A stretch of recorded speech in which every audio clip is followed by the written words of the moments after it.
Hello guys, नमस्कार। एक बार फिर से आप सभी का स्वागत है हमारे इस चैनल जेपी नर्सिंग गाइडर में।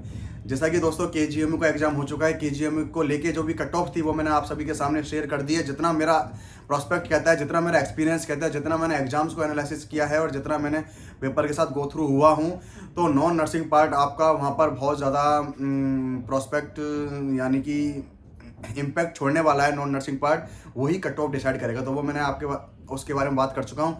नेक्स्ट अपना क्या है कि 19 दिसंबर को यूपीपीएससी का एग्जाम है। तो बहुत सारे लोगों के मन में सवाल है कि सर यूपीपीएससी का एग्जाम आता कैसा है, सर हम किस तरह से एग्जाम को प्रिडिक्ट करेंगे, सर इसकी कट ऑफ का क्या सीन रहता है, सर इसका प्री और मेंस किस तरह से रिजल्ट डिक्लेयर होता है। तो आज थोड़ा सा हम यूपीपीएससी के बारे में ओवरव्यू देखेंगे। तो गाइस देखो, यूपीपीएससी का एग्जाम जो मैंने अपने टाइम में भी एक बार दिया था और जिस तरह से एग्जाम का पैटर्न रहता है, तो नर्सिंग पार्ट में आप बहुत ज़्यादा उसको हम हाईलाइट नहीं कर सकते। 120 समथिंग क्वेश्चंस आते हैं नर्सिंग पार्ट के।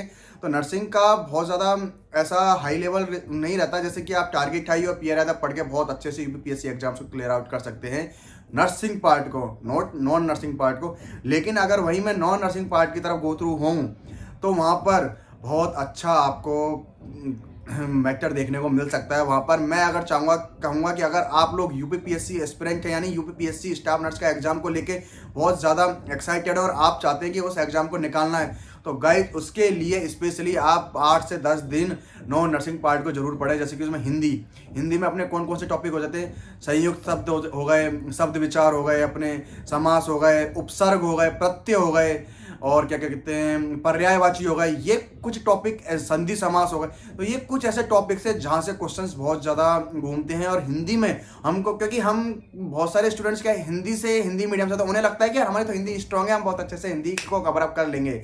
लेकिन गाइज जब हम 20 क्वेश्चंस में से क्वेश्चंस का निकालते हैं ना, प्रोडिक्शन निकालते हैं, तो हम 20 में से 5 क्वेश्चंस भी सही नहीं कर पाते हैं। ठीक है गाइज, तो थोड़ा हिंदी को अच्छे से पढ़ लेना। उसके बाद आता है अपना जीके।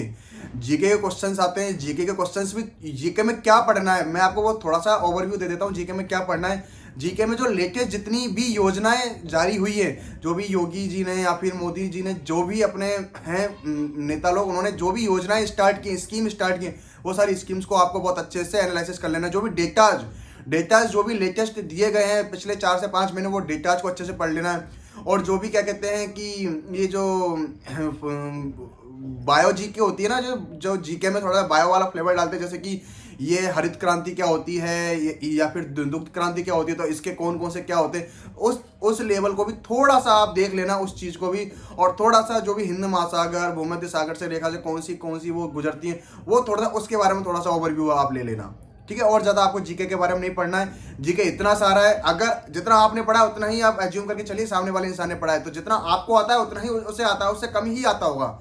ठीक है, मैथ में आपको बहुत ज़्यादा टाइम वेस्ट नहीं करना है। मैथ का क्वेश्चंस थोड़े से टिपिकल लेवल के दे जाते हैं, वो ट्रिग्नोमेट्री पे पहुंच जाएंगे। ठीक है, सर्कुलर मोशंस पे पहुंच जाएंगे वो मैथ में या फिर क्या कहते हैं अजम्पशंस में पहुंच जाएंगे, एक्स और वाई की वैल्यूज पर पहुंच जाएंगे। तो मैथ का क्राइटेरिया थोड़ा सा ऐसा रहता है कि हम वहाँ पर डिसाइड नहीं कर सकते क्वेश्चन किस तरह से सिलेंड्रिकल्स क्वेश्चन आ जाएंगे। ठीक है, कि इसकी परिधि क्या है, पढ़ते ना अपने 10th क्लास में पढ़े होंगे उस टाइम पर, तो इस तरह से मैथ क्वेश्चंस थोड़े से टिपिकल हो जाते हैं। बाकी तो क्या कहते हैं हिंदी इंग्लिश ऐसा कुछ आता नहीं है। सच इंग्लिश का आता है, जैसे कि पैसेज को लेके क्वेश्चंस आ गया। ठीक है, या फिर ग्रामर में थोड़ा सा आप नरेशंस देख लेना, पैसिव वॉइस, एक्टिव या पैसिव वॉइस, वो चीज़ें देख लेना। ठीक है, उसके अलावा प्रीपोजिशंस देख लेना, बहुत ज़्यादा मत देखना। लेकिन जो आप चाह रहे हो ना 20 क्वेश्चन हिंदी के हम बहुत अच्छे से कर लेंगे, तो उन थोड़ा सा आप पढ़ के जाना थोड़ा सा, तो आप उन 20 क्वेश्चन को बहुत अच्छे से अटेम्प्ट कर पाओगे गाइस। तो इस तरह से यूपीपीएससी के लिए पढ़ना है। बाकी नर्सिंग पार्ट में आपको बहुत ज़्यादा नहीं घुसना है। बस नर्सिंग का ये नहीं कि आप एनक्लेस भी पढ़ रहे हो, मॉस भी पढ़ रहे हो कि यार नहीं यूपीपीएससी का एग्जाम तो बहुत टफ आता नहीं। आप प्रीवियस ईयर के पेपर्स को उठा के देखोगे ना आप, तो भी आपको वहाँ पता लगेगा कि इतना ज़्यादा टिपिकल लेवल नहीं आता यूपीपीएससी में नर्सिंग पार्ट का। नर्सिंग बहुत ईजी लेवल रहने वाली है, 1 लाइनर क्वेश्चंस रहने वाले। थोड़ा सा वो सीएचएन पे जरूर फोकस करेंगे। तो कम्युनिटी हेल्थ नर्सिंग को थोड़ा सा अच्छे से थोड़ा सा रीड आउट करके चले जाना, उसके communicable disease, non communicable disease को थोड़ा सा पढ़ लेना। ठीक है, और उसमें जो डेटाज होते हैं, डेटाज को थोड़ा अच्छे से ओवरव्यू कर लेना। इस तरह से आपको उन टॉपिक्स पे बहुत अच्छे से अपने को महारत हासिल करनी है। उसके अलावा जो पीआर यादव बुक है, टारगेट आई बुक है, उसके जो वर्नर क्वेश्चंस हैं उनको आपको फोकस करना है। एक्चुअली क्या होता है गाइस, हम जब वर्नर क्वेश्चंस अटेम्प्ट करते हैं तो हमें लगता है कि हमें ये क्वेश्चंस भी आता है, हमें वो क्वेश्चंस भी आता है, और हम गो थ्रू होते चलते हैं। अगर हमें एक क्वेश्चन आता भी नहीं तो हम तुरंत आंसर देख के उसका आंसर चेकआउट कर लेते हैं, अरे यार इसका आंसर तो ये है।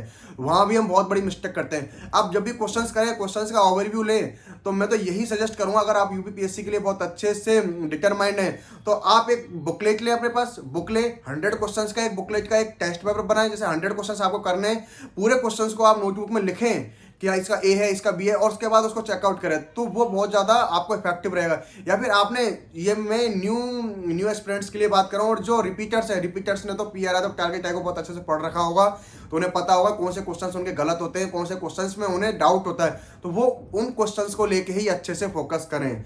बाकी अपन को नर्सिंग पार्ट में बहुत ज़्यादा नहीं घुसना है। नॉन नर्सिंग पार्ट का मैंने आपको जीके का आपको बता दिया किस तरह से पढ़ना है, हिंदी का मैंने आपको बता दिया किस तरह से पढ़ना है, और उसके बाद बात आती है मैथ और इंग्लिश, इनके बारे में आपको बहुत अच्छे से स्टडी करा बता चुका हूँ किस तरह से आपको अप्रोच करना है। अब इसके बाद आते हैं कि यार सर की रिजल्ट में किस तरह से, इसमें दो तरह से रिजल्ट निकलते हैं, प्री क्वालिफाई और पोस्ट, मतलब कि मेन क्वालिफाई।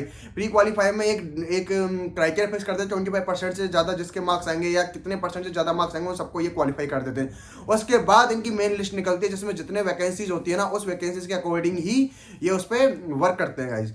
तो इस तरह से तो वो तो बात का प्रोसेस होता है कि किस तरह से कट ऑफ निकालते हैं, किस तरह से इनका क्या होता है, किस तरह से ये एग्जाम को कंडक्ट कराते हैं। लेकिन जो इसका मेन जो एजेंडा है, जो किस तरह से इसका पेपर का पैटर्न रहता है, ऑफलाइन पेपर होता है, ओएमआर फिल करते टाइम आप कभी भी गलती ना करें, तो ये सारी चीजें वो हम एग्जाम होगा उससे पहले मैं आपको बताऊंगा किस तरह से आप यूपीएससी एग्जाम को अटेम्प्ट करें, वो चीज भी मैं आपको बताने वाला हूँ एग्जाम को किस तरह से अटेम्प्ट करना है। लेकिन फिलहाल यूपीपीएससी के लिए क्या पढ़ना है वो ओवरव्यू आपके लिए क्लियर होना चाहिए, और मैंने वो चीज आपको क्लियर आउट कर दी है कि किस तरह से आपको उसके लिए पढ़ना है। ठीक है गाइज, आज के लिए इतना।